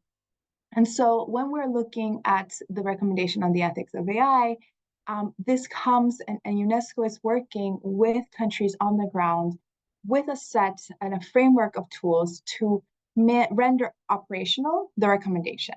And so this comes with the idea of fostering safe and secure environments, especially in small and development states. We're looking at strengthening frameworks and raising awareness in the Caribbean region. Only Dominican Republic actually has an AI policy. Cuba has some legislation or some frameworks, but other countries in the Caribbean do not. And this is also a challenge, and we need to be looking at how we're fostering or supporting countries in the development of these policies. And we're of course looking at the development of ethical, responsible, and AI systems that also foster inclusion, that are pinned by fundamental human rights, ensuring that they're protected and upheld. And of course, we also have to, while we're looking at the mitigation of the risks that are associated with AI, well, we're also hoping to be benefiting from AI, right? Because there are benefits that can accelerate, sustainable development and progress towards the SDGs. And towards the SDGs. And so, as I was mentioning before, we do have these multiple tools in addition to help member states render the recommendation operational. So this comes with an expert roster called AI Experts Without Borders. We're looking at also Women for Ethical AI, and I would like to make an emphasis on how data that is used to train AI systems can exacerbate discrimination or biases against women, against persons, for example, with disabilities, because of how we're using the data. And this is really, really important because we have to make sure that AI is not creating more inequalities in our societies. And so we have gathered together women across the globe to really focus on how AI can bridge gender gaps instead of exacerbating gender inequalities. And of course, we have multiple annual flagship events, such as, for example, later this year, we will be hosting a conference in Uruguay on the ethical development of AI. And just to conclude, in addition to the support network that we provide to member states, there are also two tools that I would like to bring your attention to, and which I'm happy to share the links to in the chat. One is the ethical impact assessment, and the second one is the readiness assessment methodology, which will help countries evaluate or assess how they are in relation to developing or deploying AI. And so this is also important for Caribbean states to undertake, precisely because it would help provide guidance on how to develop specific AI policies or legislation.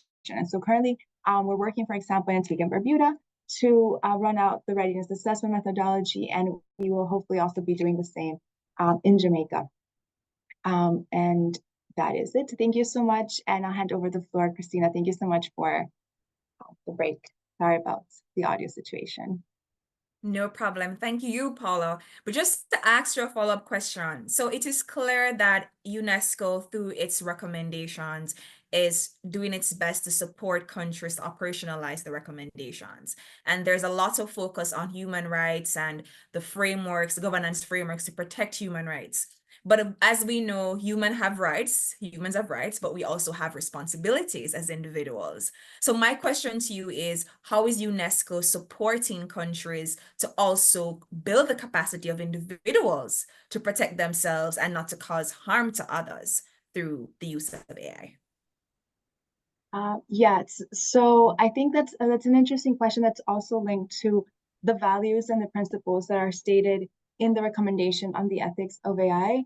And so normally what we're doing is providing member states with a series of expertise, so strengthening the capacities of decision makers at policy level in order to be able to better understand how to design and deploy AI systems. This also comes together with the networks that I was mentioning before. So we're really providing opportunities for knowledge exchange, knowledge transfer, capacity development, and also to benefit from UNESCO's global action, right? So what is taking place in the Caribbean region can also be shared globally and vice versa. And these are the spaces that we're also trying to create for member states. And especially, we're really looking at that notion of not having AI be a factor that exacerbates inequalities, discrimination, and biases. And we do that as well through supporting our member states to develop their capacities in order to be able to develop the necessary frameworks and policies at the national level. Thank you. Thank you so much. So we're winding down. We're almost at our final question that I will ask the panelists, and then we'll move into our Q&A where everyone here will have an opportunity to ask a question. I'm just encouraging you to please use the Q&A function that is at the bottom of your screen. That's where we'll be taking the questions from. So just go over to the Q&A function, type your question in there. You may even have a panelist respond to you directly. But we will take your questions using the Q&A function. So my final question to you, for now at least, is who should govern AI? Should it be the government? Should it be civil society? Should it be citizens?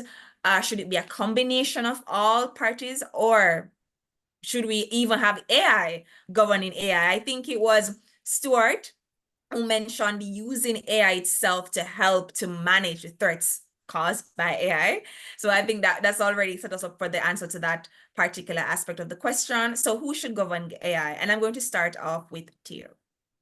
Theo, who do you think should govern AI, if anyone at all?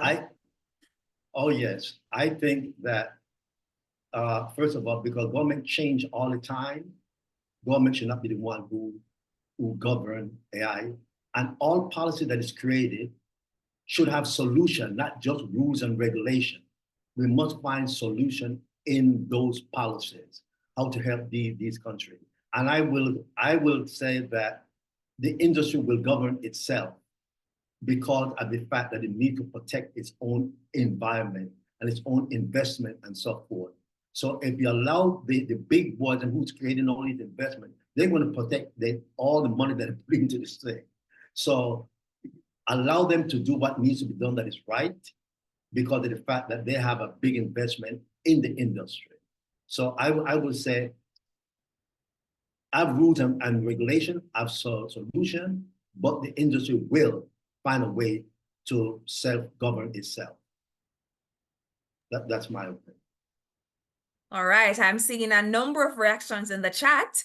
Craig, I see you also have a reaction. Who do you think, or what do you think should govern AI? Well, I'd say two things. First, the Edelman Trust Barometer is in its 24th year. So they've been surveying around 28 countries each year. And I think this year's findings is particularly relevant because it shows that the people generally, the respondents are from these 28 countries, the 28 largest economies on the planet, who they trust to govern AI and innovations generally are scientists and then academia. And at the very bottom is government and media. But what they want is a whole of society approach. So they want all the stakeholders at the table. But they really think it should be led by scientists and academics. There was something Theo said though that reminds me, so AI, generative AI in particular, is just the most recent instance of a huge innovation. We've been having a large number of innovations since the first industrial revolution, and what we've learned is that having industry regulate itself is a very, very bad idea. Let me just remind us that the oil and gas industry added lead to gasoline in the 20th century, even though the doctors all told them this would result in mass poisoning of the population. Today, we have lead at the top of Mount Everest and at all the poles. Massive contamination across the entire world, caused directly by the oil and gas industry. And we have plastics now in breast milk, in semen, in blood, in the brain. So allowing industry to regulate itself, the social media, did they do a good job of regulating themselves? I don't think we have a very good record of capitalism, of companies, big companies regulating themselves. That's just my humble opinion. All right. Stuart? Yeah, in short, I would say I'm definitely in the same position as Craig in terms of it has to be a collaborative approach. And we've seen that with, here in Jamaica, we've seen that with like the Data Protection Act. While of course it may be driven by government to draft legislation around data protection, there is a call for the various stakeholders to opine and provide their opinion on legislation. And when we say stakeholders, we're talking about the public, we're talking about private sector, other government entities.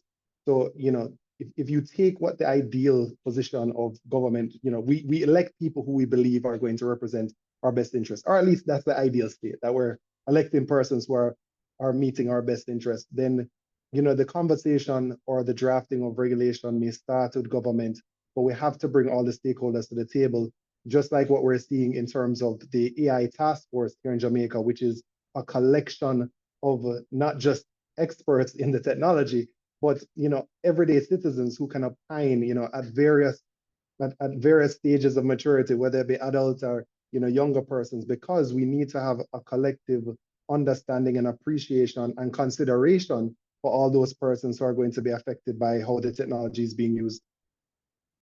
Thank you. So I'm hearing the tenets of social participation, civic participation. There should be a collective effort. Paula, I know that social participation is a big tenet of the UN, is one of the ideals. How, as we go forward with governance, is that something I'm guessing that UNESCO is also trying to entrench as it helps the countries to operationalize the recommendations?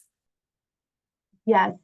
So actually, the process to lead up to the recommendation took over 2 years because there were multiple stakeholder consultations in order to really hear the voices of citizens, of academia, civil society, private sector. And so it's in that multi-stakeholder kind of coalition that we are working towards advancing kind of the ethical development of AI. So even just to create the recommendation was a multi-stakeholder and inclusive process, consultations across the globe. There was a consultation for the Caribbean region as well. And then this comes together to create the recommendation. So moving forward in terms of governance frameworks, it is still important that the voices of civil society, for example, be included, of academia that are conducting research, and private sector, which, as has been mentioned now, tends to lead in certain of these technological developments. And of course, when we're looking at governance, we're looking at, well, of course, there's leadership that should have the skills and the capacities to seek the best interests of their citizens, and also to be able to develop the frameworks that are needed, especially in the Caribbean region, where we do not have in many countries these frameworks.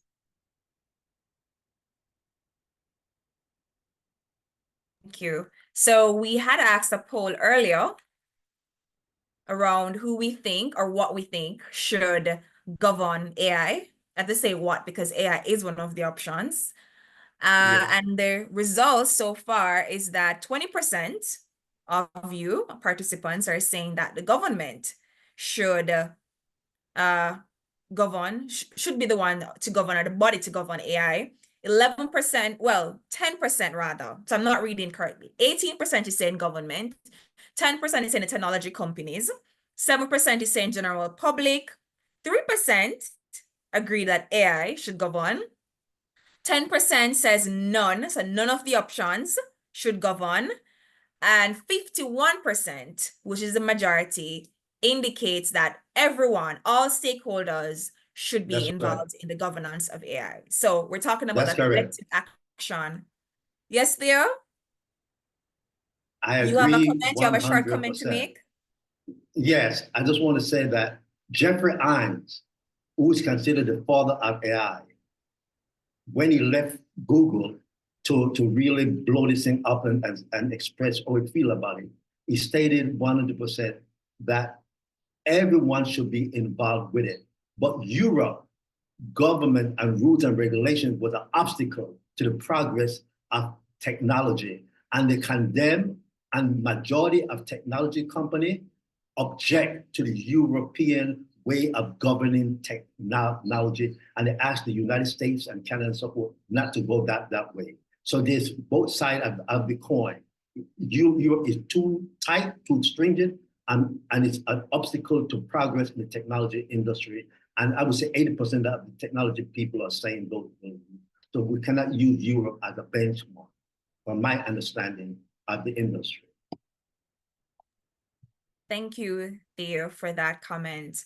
I think for all countries, they all want to find a balance between how it is that we use technology for the development of its people and its society, but also to mitigate any risk that there may be, any negative risk that there may be. So I will hope that with the recommendations that UNESCO is helping these countries operationalize, with the personal responsibility aspect that I hope we're all embracing and taking on in our homes, our workplaces, etc. And the governance frameworks, as Stuart mentioned, that Jamaica does have a task force for AI, that with all of these different efforts come together, we can reap the rewards of AI, but also be able to prevent and reduce the negative outcomes that we may also face.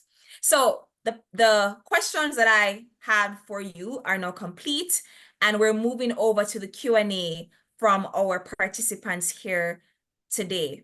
So one of the first questions I see coming out from the Q&A is, how will work be affected by the use of AI, by the use of generative AI? Yes, we're talking about misinformation and disinformation, but there's also this concern about employment, about the employment sector. Craig, do you have an answer for that?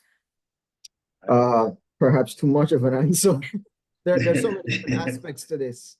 So first is what we are seeing happen is that generative AI and other forms of AI are being used as new tools to surveil workers and to control workers. That's a negative effect, unfortunately.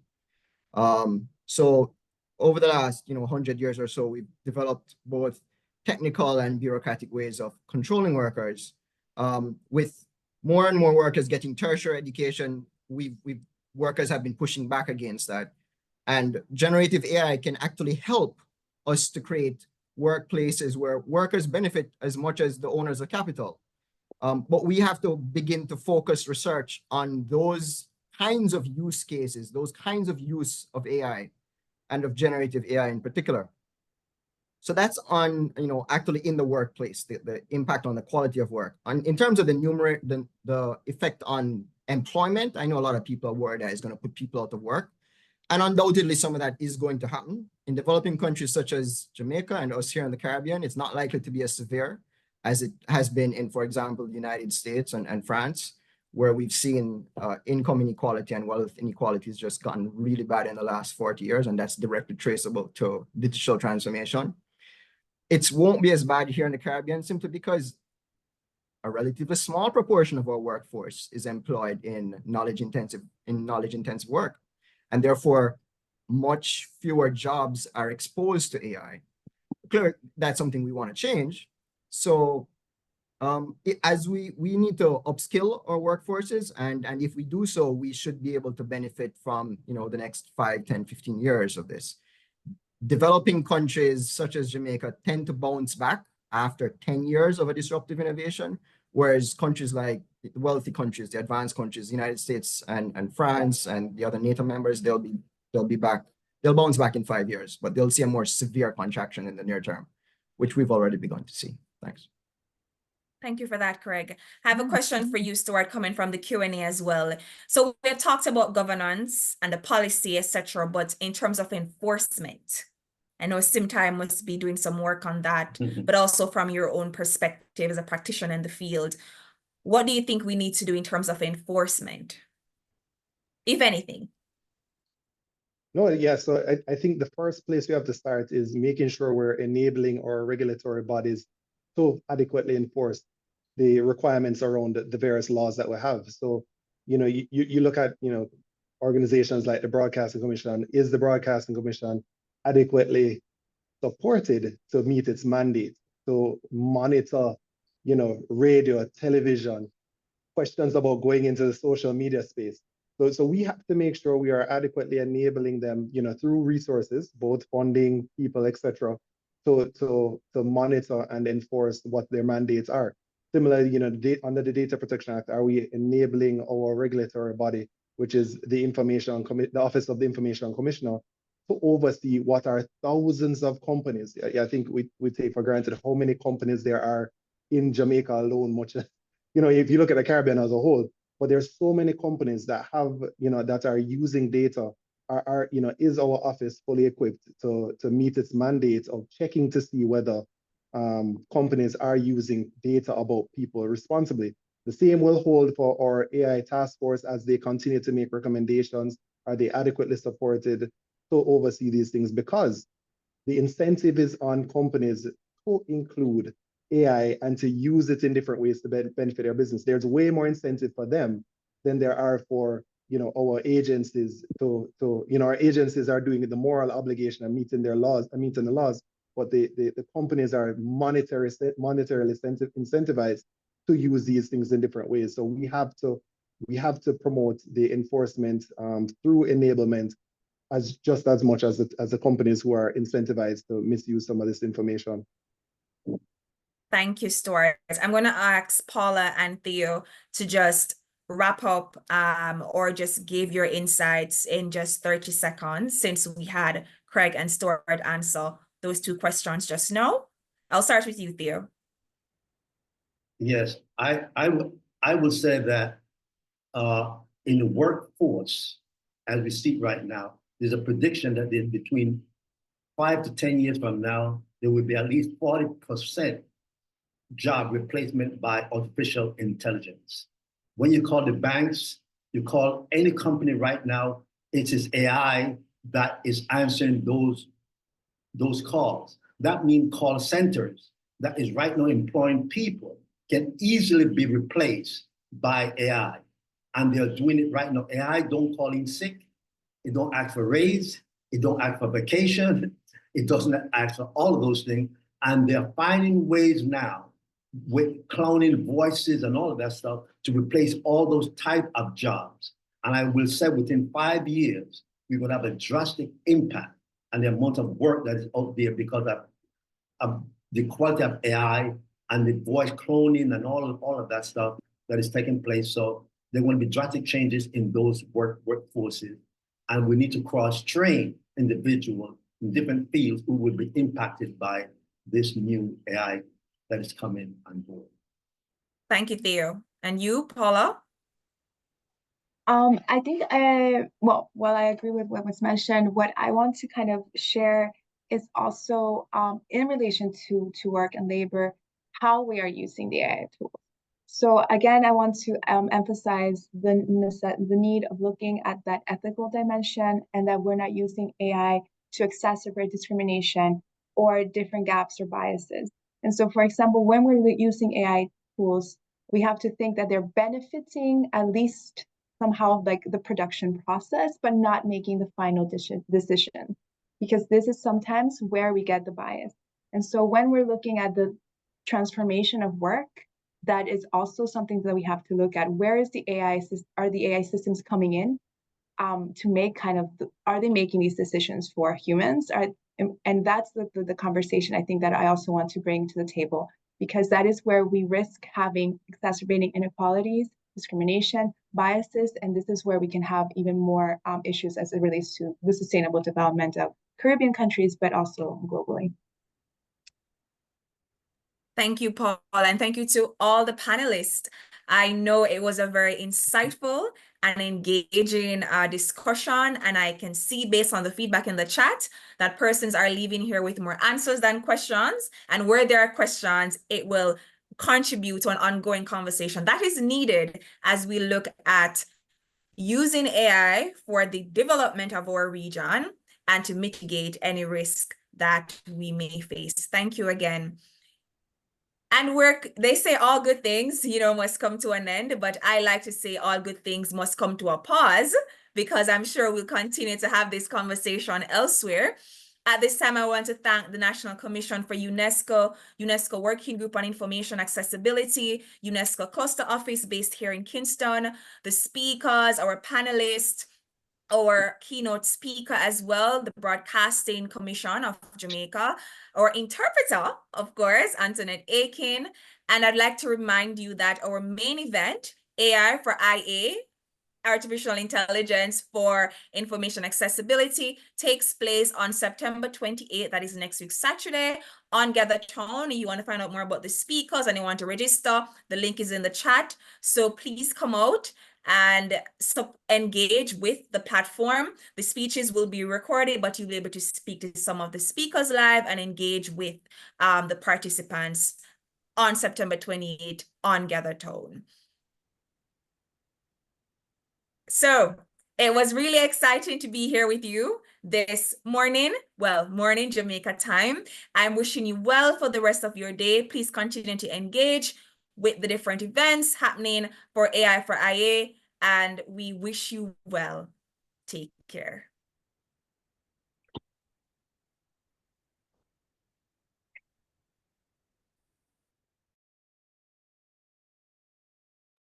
A round of applause for Christina. I definitely second that. Awesome, Yeah, Christina. yeah. And there are young people who are behind this. Sasha and others working with her. Fantastic job, Christina. Thank you so much.